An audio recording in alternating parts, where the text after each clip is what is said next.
When their habitat breached on Mars, oxygen dropping fast, Dr. Mira Jensen's team faced suffocation in 14 solar cycles. Their first move? Stuffing cotton underwear into air filters. As they fought to survive, cloaked alien observers watched from orbit, muttering about cockroach resilience. But the humans didn't know help was possible, or that their desperation was being judged by a galactic audience. The alarm screamed through the habitat modules, a brutal klaxon that meant one thing: catastrophic pressure loss. Every second bled oxygen they couldn't spare. Standard repair protocols called for magnetic sealant plates and a full suit-up procedure. They had neither. Dr. Jensen's voice cut through the noise, calm and sharp. Forget the book. Use what we have. They moved with the grim efficiency of soldiers who knew their roles cold. Emergency lockers flew open. Thermal blankets designed for radiation shielding became temporary barriers. Sealant foam meant for minor hull fractures, sprayed into gaps where metal had torn. The team worked in near silence, just the hiss of canisters and the steady rhythm of controlled breathing. Pressure gauges flickered, then steadied. A temporary fix. A brittle victory. The breach was contained, but the real damage was already done. Oxygen levels kept falling. Their patched hull held, but the atmosphere inside was bleeding out from the initial blow. They'd bought minutes, not hours. The clock was still ticking, just slower now. Dr. Jensen watched the monitor, her expression flat. The containment was a start. It changed nothing about their core problem. The habitat's main oxygen generator was silent, its systems dark. They were running on reserves now, breathing what was already in the air. Every movement, every word consumed a measurable amount of their remaining life. The team knew it. You could see it in the way they moved. Deliberate, economical, like divers saving air. This wasn't a solved problem. It was a postponement. The patched hull was a stopgap, a desperate play that only addressed one symptom. The disease, suffocation, was still winning. They had stabilized the ship. Now they had to stabilize their lungs. The next move would need to be even less orthodox.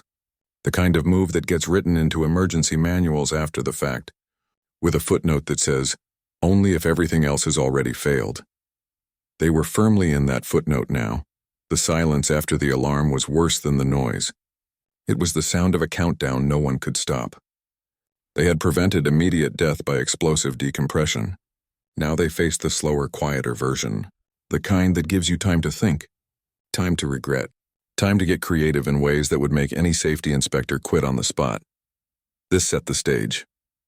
The breach was sealed with grit and glue. The real engineering challenge, how to keep breathing, was just beginning. They needed solutions that didn't exist in their inventory. They needed to turn everyday objects into life support. The clock was ticking, and their next play would have to be even more desperate. The air filtration system was failing.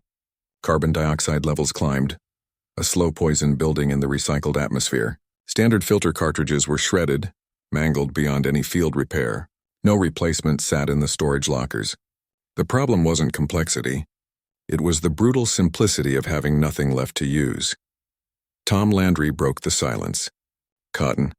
We can use cotton fabric. He wasn't an engineer. He was the geologist. But desperation makes experts out of anyone. They needed a preliminary filter medium, something to catch the larger particulates before they choked the system entirely. They ran the numbers. Surface area calculations scrawled on a tablet. Fiber density comparisons between different clothing items. The conclusion was stark. Underwear. It had the tightest weave, the most consistent fiber network for particle capture. It was the best bad option they had. They didn't debate. They acted. Personal clothing became communal property. The microwave oven, its purpose forever altered, ran on high for 10-minute cycles. They sterilized the cotton, killing any biological matter. The smell was a strange mix of ozone and laundry. Then came the construction phase. Plastic food containers emptied and cleaned. Duct tape from the general repair kit. They built layered filter arrays, stacking the sterilized fabric between perforated plastic. It was a crude device. It looked like a school science project. But it had to interface with a multi-million credit life support system. They mated their homemade contraption to the air intake. The system groaned, the fans laboring against the new resistance. For a moment it seemed it wouldn't work. Then the airflow stabilized. They watched the particulate matter sensor. The numbers flickered. Then they began to drop. A 40% reduction. Not perfect. not even close to the original specs. But it was a 40% improvement over suffocating on their own recycled filth. They had bought time. Measurable precious minutes, this was the heart of it. Not advanced technology, not pre-planned protocols. It was the ability to look at an everyday object and see a tool, to see a solution where none was supposed to exist. They turned underwear into a filter. They turned a kitchen appliance into a sterilizer. They turned desperation into a workable, if temporary, fix. The air still tasted thin. The CO2 scrubbers still struggled. But the immediate threat of the air turning toxic with floating debris was gone. It was a holding action, a successful one. It proved the principle. If they could do this, they could do more. They had to. The oxygen clock was still the main event. This was just an intermission, a chance to breathe slightly cleaner air while they figured out how to keep breathing at all. The team looked at their handiwork. A jury-rigged mess of plastic and cotton, held together with silver tape. It was the most beautiful piece of engineering any of them had ever seen. It represented a shift. They weren't just following procedures anymore. They were writing new ones. In real time. With their lives as the ink, the filter gambit worked. It bought them the one thing they needed most. A little more time to get even more creative. The main oxygen generator was dead. No reboot, no workaround. It was a cold fact on the main display. Their life wasn't in the walls anymore. It was in the air itself. And there was a finite amount of it. The math was stark. 14 solar cycles. That was the prediction. 14 days until the last breath was drawn. Assuming they did nothing. Assuming they just sat and waited for a rescue ship that might not even be launched yet. Dr. Jensen didn't hesitate. She instituted rationing without a committee meeting. Oxygen became the primary currency. The only currency. They calculated the consumption rate for a resting human. Then they added variables, talking, moving, even thinking hard burned a fraction more. Every activity got a cost, a metabolic price tag. They shut down every non-essential system. Lights went dark. Non-critical computers powered down. The hum of the habitat faded to a whisper. It was a calculated trade. Comfort for minutes of life. The team began monitoring oxygen in real time. A dedicated screen showed the percentage, the partial pressure, the rate of decline. It was the only clock that mattered. Every breath became a conscious act, a measured draw of a limited resource. You could see the calculation in their eyes. Was this movement worth the oxygen it would cost? Was this sentence necessary to say? Silence became the default. Communication became nods, gestures, text on tablets. They were conserving words to conserve air. It was a brutal form of discipline. Self-imposed austerity with a deadly consequence for failure. They moved slower. They spoke less. They planned every action to minimize exertion. The habitat grew cold as they lowered the temperature to reduce metabolic rates. It was a grim, quiet existence. A life of deliberate minimalism where the goal was to consume as little of your future as possible, with every passing second. The result was a 3-cycle extension. They stretched 14 days to 17 through sheer rigid control. It was a significant victory. It proved they could fight the clock. They could bend the timeline through willpower and procedure. But it was a defensive action, a holding pattern. Conservation only slows the bleed. It doesn't stop the wound. This framework of extreme rationing created a new baseline. It established a lower metabolic rate for the entire crew. This was crucial. It meant any further measures they took, any new machine they built, any new process they invented, would be operating from a lower consumption level. Their gains would be amplified. The oxygen clock defined the battle. The rationing system gave them a better position on the battlefield. But the battle itself was still about finding a way to make more air, not just hoard what was left. The constant readout on the screen was a relentless opponent, a number that only ever went down. It was a psychological war as much as a physical one. They had to ignore the ticking and focus on the work. The rationing system was the armor. Now they needed to find a weapon. The clock was established. The countdown was running. Their next moves would have to be offensive. They needed to attack the problem, not just defend against its symptoms. The team had bought time. Now they had to use it to build a miracle. 2 rovers sat 100 meters from the habitat entrance. Multi-million-dollar scientific platforms, disabled by the same storm that had breached their home. They were dead metal, but not useless metal. Kiko Yamamoto pored over schematics. She wasn't looking for science instruments. She was hunting for life support components: CO2 scrubbers, oxygen sensors, battery cells. The rovers had their own microenvironments for sensitive equipment. Those systems were the target. They represented a treasure trove of parts. But the treasure was guarded by a dragon, the EVA itself. Every minute outside consumed oxygen. Suit systems burned power. Movement in the stiff Martian suits was slow, deliberate work. A miscalculation, a torn glove, a stumble, any of it could turn a salvage op into a funeral. The risk was absolute. The reward was uncertain. They had to be sure the components were there. They had to be sure they could extract them. And they had to do it fast. They planned it like a Spec Ops raid, timed to the second. David Foster and Leo Parker would go out. They drilled the procedure in the airlock, suited up, breathing recycled air. They knew every tool on their belts, every step of the path. The goal was simple. Get to the rovers. Open the designated panels. Remove the target components. Return. No exploration. No curiosity. Pure extraction. The airlock cycled. The outer door opened onto the rust-colored landscape. They moved out, tethered to each other and the habitat. Their movements were economical, practiced. No wasted motion. No unnecessary words over the comms. They reached the first rover. Panel bolts were frozen. They used cutters. The sound was a vibration through their suits, not a noise. The first scrubber came free, then an oxygen sensor cluster. They moved to the second rover. More panels, more components, power cells heavier than they looked. They loaded their cargo nets. The clock was the oxygen meter on their wrist displays. They watched the percentage drop. The operation was using their air, their life. They had budgeted for this. They had accepted the cost. The return trip was slower, weighted down with salvage. They reached the airlock, cycled through. The inner door opened. They stood in the bay, helmets off, breathing the thin, precious air of the habitat. The cost appeared on the main monitor. 8% of their daily oxygen budget, gone. They unloaded the components on the workbench. CO2 scrubbers, slightly different models from their own. Oxygen sensors, their calibrations possibly off. Power cells drained but rechargeable. It was a pile of mismatched, cannibalized tech. It looked like junk, but it was the foundation of everything. This was strategic allocation.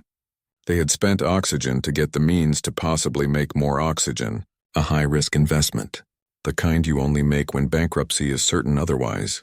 The operation was a success. They had the parts. Now they had to turn this collection of rover guts into a functioning system. The pressure was different now. It wasn't just about conserving what they had.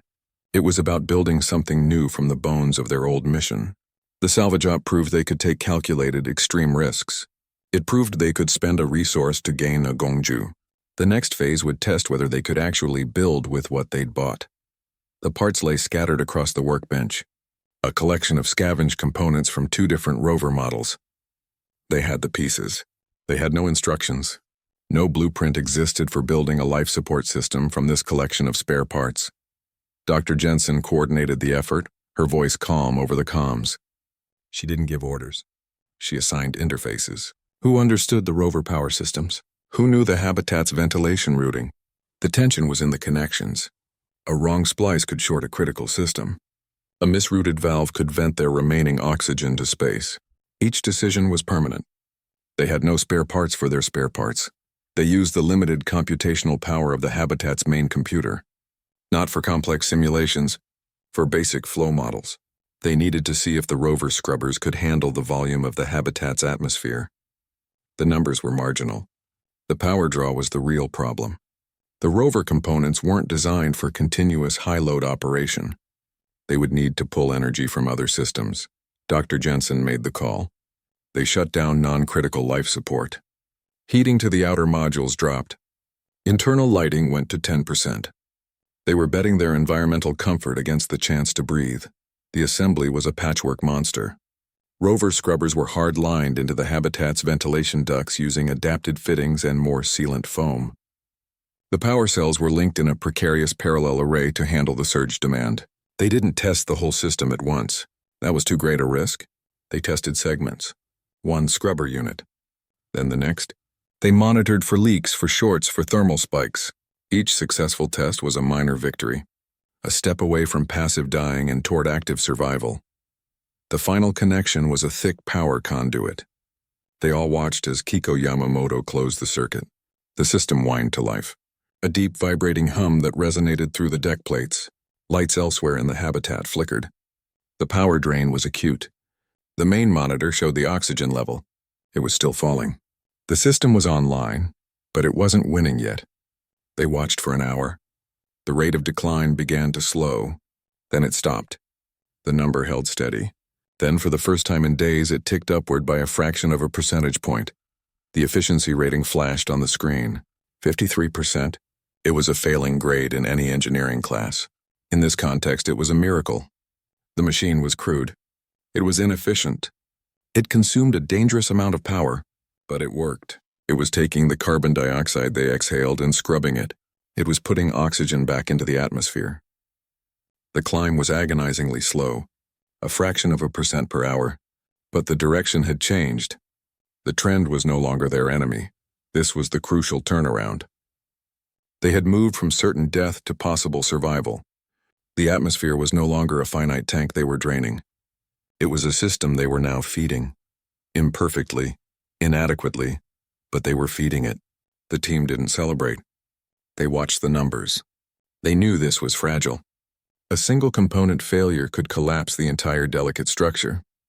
The processor bought them a new kind of time. Not just extra days to wait for rescue. Time to think. Time to improve. Time to devise the next layer of defense. The situation was still critical, but it was no longer hopeless. They had built an answer from junk and desperation. It was enough. For now. Aboard the inevitable Victory, high above the red dust of Mars, Commander Vex watched the human habitat through 100 different sensors. The data scrolled across his display. Falling oxygen, rising CO2, falling again, stabilizing. The patterns made no sense for a species at this technological level. They should be dead. Galactic Alliance protocols were explicit. No contact, no intervention. Pre-warp civilizations develop on their own timeline. Interference corrupts the natural path of evolution. The rules were clear. They were also cold. His crew monitored the situation with detached professionalism. They tracked human biological signs.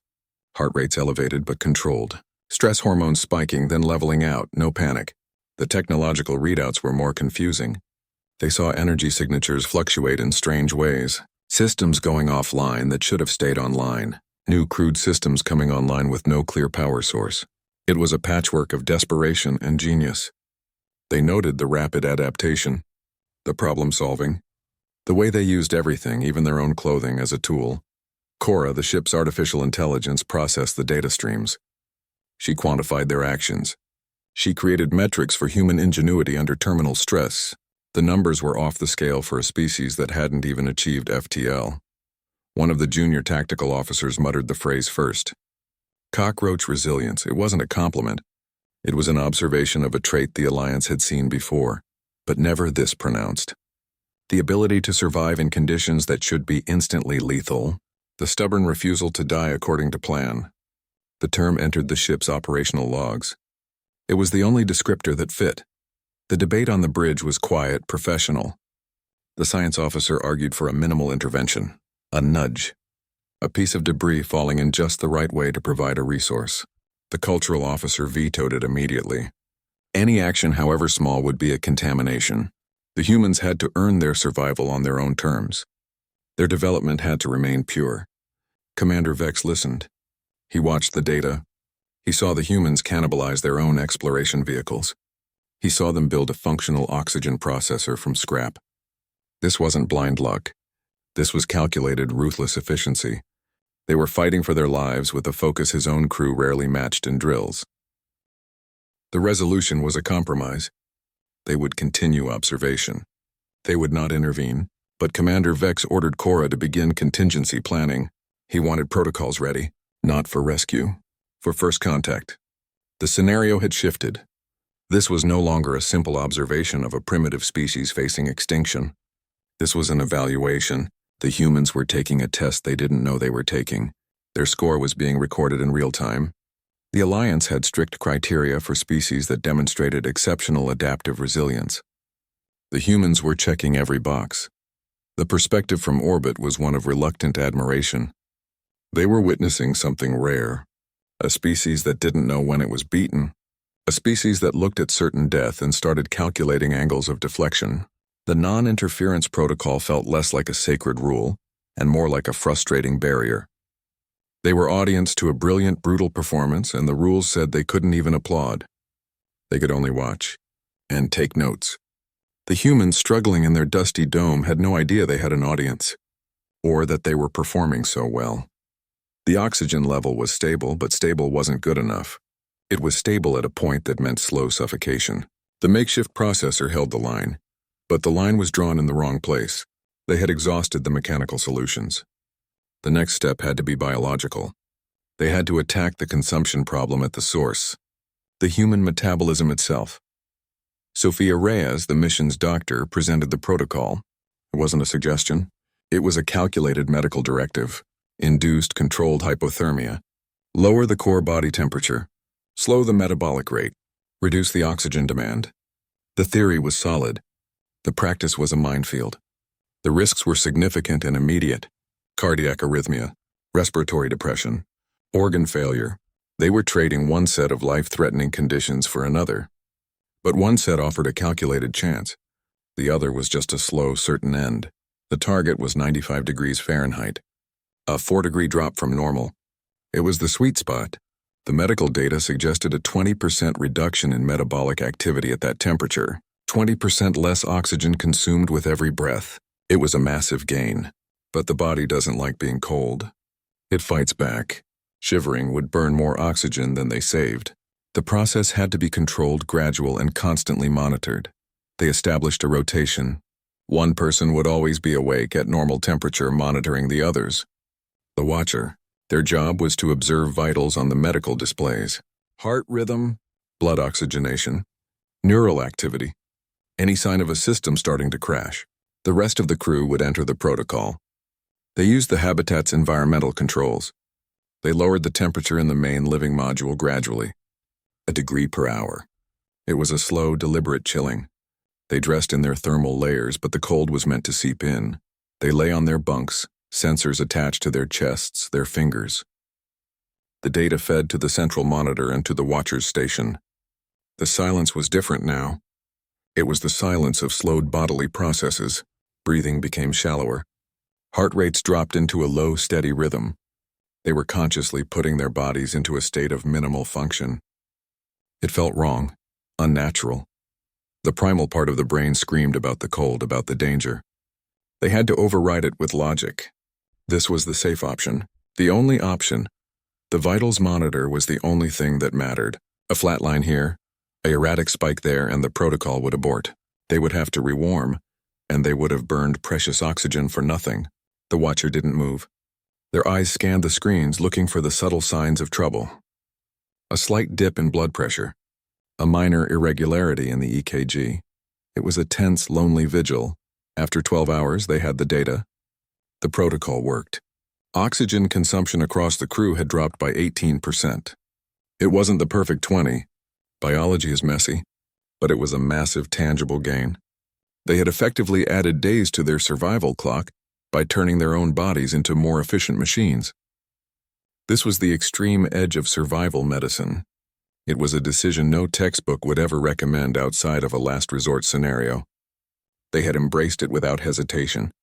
The willingness to risk their own biology demonstrated a cold, logical commitment to the mission's sole objective: survive. They were no longer just engineers fixing a machine. They were medical officers recalibrating the human instrument itself. The success of the hypothermia protocol meant they had one more tool. A brutal, uncomfortable tool, but a powerful one. It proved that every resource, including their own physiology, was part of the equation. A new data stream lit the main display of the inevitable victory. Cora, the ship's intelligence, presented the forecast without emotion. A Class 4 dust storm, a massive front of abrasive particulates and hurricane-force winds. It was a weather event, not an attack. That made it worse. Neutral, impartial. It would hit the human habitat in 48 hours. The projections were absolute. The storm's force exceeded the habitat's structural tolerances by a significant margin. The humans had patched a hole. They could not armor the entire dome. This wasn't a problem they could solve with underwear filters or rover parts. This was a force of nature. It would scrape their home off the face of the planet. The tension on the bridge was a silent, palpable thing. The Prime Directive was the bedrock of Galactic Alliance policy. Non-interference, it was not a guideline. It was a law. Their entire mission was observation.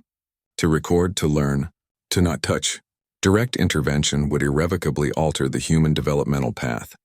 It would introduce technology and concepts they hadn't earned. It would make their survival artificial. A contaminated data point. The cultural officer stated the position with cold clarity. Let the storm proceed. Let the natural course of events unfold. It was the correct by-the-book decision. It was also a death sentence for the crew below. Commander Vex watched the storm's trajectory update. He looked at the secondary screen showing the human vitals. Their heart rates were steady. They were working, unaware of the incoming cataclysm. They had fought so hard for so little air. Their ingenuity metrics, as quantified by Cora, were off the scale. They had passed every unspoken test. Letting them be erased by a random weather event felt inefficient. It felt like wasting a unique resource. He made a call. Authorization. Protocol 47B, the bridge crew reacted. Protocol 47B was a footnote. A rarely used contingency for scenarios where a pre-warp species demonstrated exceptional potential, but faced an extinction-level event from a non-sentient source. It allowed for minimal, untraceable assistance. The aid had to appear completely natural. It could not leave any technological residue. It could not be detectable by the recipient species. The parameters were extremely narrow. The margin for error was zero. The tool was programmable nanopolymers, microscopic machines designed for planetary engineering. They were not weapons. They were tools. For this operation, their programming was simple. They would be dispersed into the upper atmosphere ahead of the storm front. They would descend with the weather, mixing with the native Martian dust. Their function was cohesion. They would bind to soil particles, guiding them into specific optimal patterns as the winds hit. They would not build a wall. They would encourage the natural formation of a graded density windbreak. A slope of hardened soil that would dissipate the storm's energy gradually, harmlessly. The deployment was silent. A single canister launched from a concealed bay on the inevitable victory. It burst in the thin upper atmosphere, releasing a cloud of nanoparticles indistinguishable from dust. They drifted down, blending with the coming storm. The technology was designed with a strict time limit. After 30 solar cycles, the nanoparticles would lose their programming. Their bonds would break down on a molecular level. They would degrade into base elements already present in the Martian soil. No trace, no evidence. Just a strangely fortunate arrangement of dirt that saved a half-dozen lives. The resolution was a quiet order executed with precision. The nanopolymers were in play. The assistance was deployed. It was a violation of the spirit of the Prime Directive, but a technical adherence to its most obscure clause. It established a new precarious ethical framework. They were not saviors. They were gardeners, providing a barely perceptible nudge to a system on the brink. The humans remained alone in their struggle, completely unaware that their fate was now, for the first time, not entirely in their own hands. The storm was still coming, but its teeth had just been pulled by a ghost. The terrain outside the habitat was changing, subtle shifts in the dusty red landscape. Dr. Jensen noticed it first during a routine structural inspection. The soil wasn't just blowing in the wind anymore. It was forming. Low, precise ridges were rising around the habitat's perimeter. They weren't random. They followed a clear geometric pattern. The shapes aligned perfectly with the data from the weather station. They mirrored the predicted prevailing wind directions for the incoming storm. It looked engineered. It felt engineered. That was the problem. The team gathered at the main viewport. No one spoke for a long moment. The formations were too regular, too optimal. On Mars, geology was chaotic. Wind-carved features were brutal and irregular. These were smooth, deliberate. They looked like models from a textbook on aerodynamics. The tension was a silent question hanging in the thin air. What caused this? There were no tire tracks, no signs of excavation. It was as if the soil had decided to arrange itself into a defensive perimeter. The explanation didn't exist within their understanding of the planet. Dr. Jensen activated the external sensor suite. She documented everything with cold scientific rigor, high-resolution imagery, LiDAR scans to map the precise contours of the soil structures. She was looking for a cause, a machine signature, a chemical agent, anything that could explain the phenomenon. The scans showed nothing but regolith, standard Martian soil composition, iron oxides, silicates, the usual suspects. But the behavior was all wrong. The particles demonstrated a bizarre cohesion. They held their shaped forms against the wind that should have scattered them. It defied the known physics of granular materials on Mars. They took samples. The airlock cycled. A scoop of the strangely formed soil came inside. They ran it through every spectrometer and chromatograph they had. The results were frustratingly normal. No unusual polymers, no foreign chemicals, no nanoscale machinery. It was just dirt. Martian dirt that refused to act like Martian dirt. The formations provided a clear, calculable benefit. The ridges would act as a natural windbreak. They would disrupt airflow, dissipating energy before it hit the habitat's hull. It was perfect passive defense. It was also completely inexplicable. The lack of an answer became the answer itself. Faced with a beneficial event they could not explain, the human mind did what it always does. It rationalized. Dr. Jensen authored the official log entry. She cited rare meteorological phenomena, unprecedented low-altitude wind shear patterns interacting with specific soil moisture content. She theorized about static electricity charges from the coming storm, causing temporary soil cementation. It was a series of educated guesses, plausible deniability woven from thin atmospheric data and hope. The team accepted the explanation because they needed to. A miracle you can't explain is a distraction. A rare weather event is a fact you can work with. This was the core of it, the human tendency to frame the inexplicable within the boundaries of known science. They received what amounted to a gift and immediately set about proving they didn't need it. They attributed the perfect windbreak to a fortunate confluence of natural events. It was a survival mechanism as old as the species. Believe in the possible, even when the evidence points to the impossible. The soil behavior bought them a layer of protection they hadn't earned. They filed it under lucky break and moved on. The storm was still coming. Their focus had to remain on the things they could control. The mystery of the soil was a question for another day, a day when they had the oxygen to spare for curiosity. The storm's leading edge hit the arranged soil formations with the force of a freight train. This was the test. Aboard the inevitable Victory, Commander Vex watched the real-time data feed. The performance metric they needed was simple: wind force deflection. The goal was to reduce the energy striking the habitat's hull below its structural failure point. The nanopolymers were active. Microscopic machines, each no larger than a dust mote, worked in perfect concert. Their programming was elegant. They didn't fight the storm. They guided it. The technology's genius was in its subtlety. The nanopolymers didn't form a solid wall. A wall would have shattered.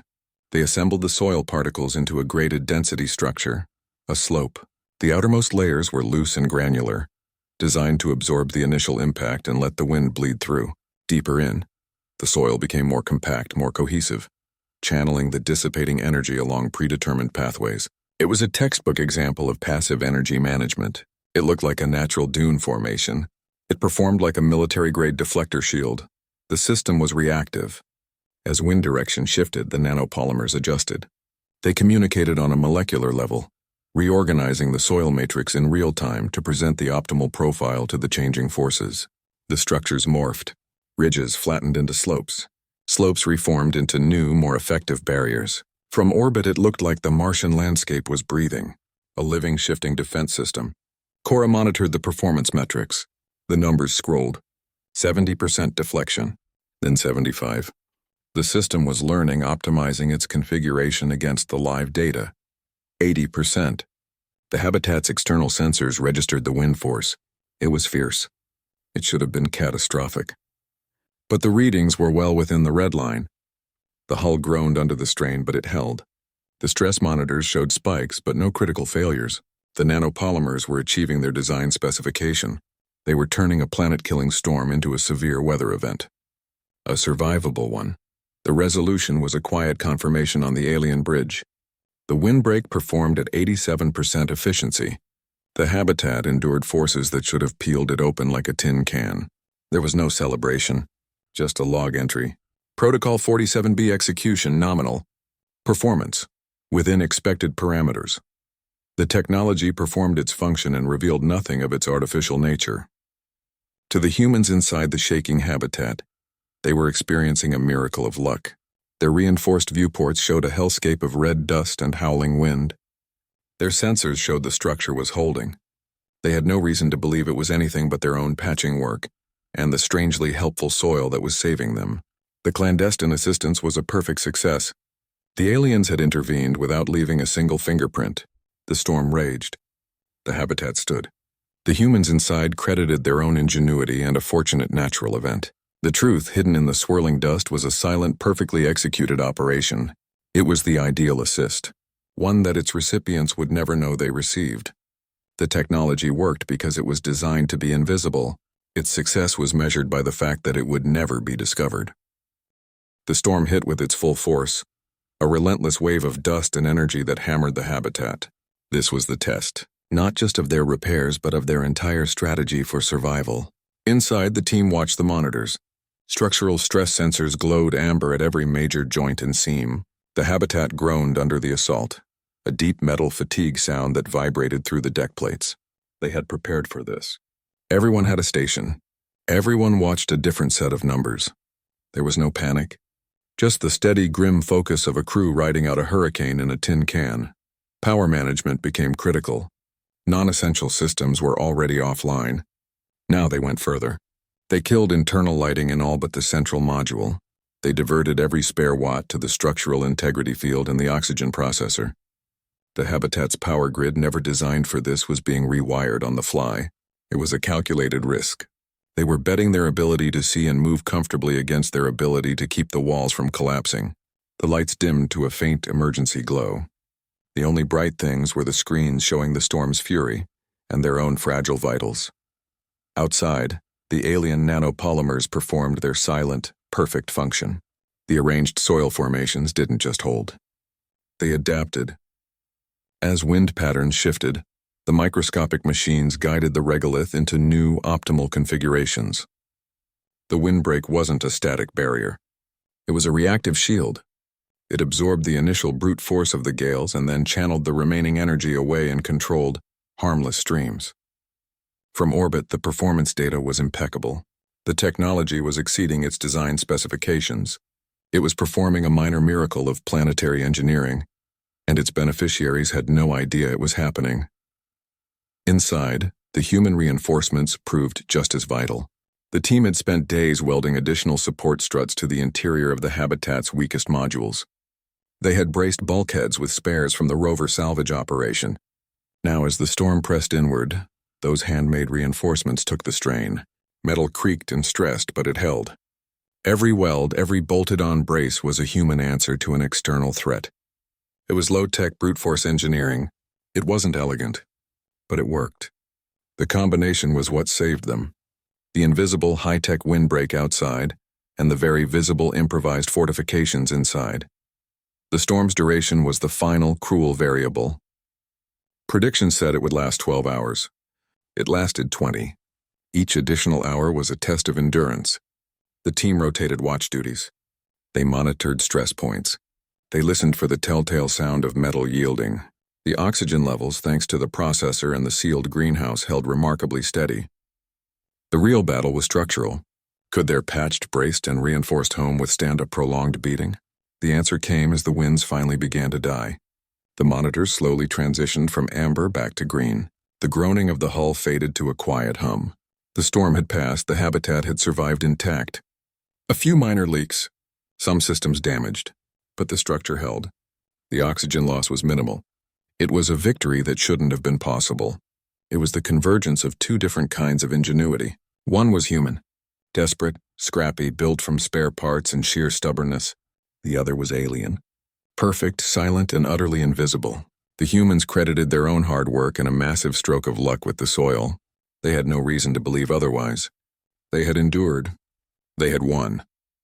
But the victory belonged to two species, one that fought like hell to live, and one that decided just this once to quietly stack the deck in their favor.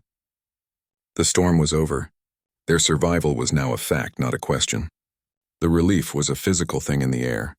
They had faced the worst the planet could throw at them, and they were still breathing. The lesson was clear. They were harder to kill than anyone, including themselves, had thought possible,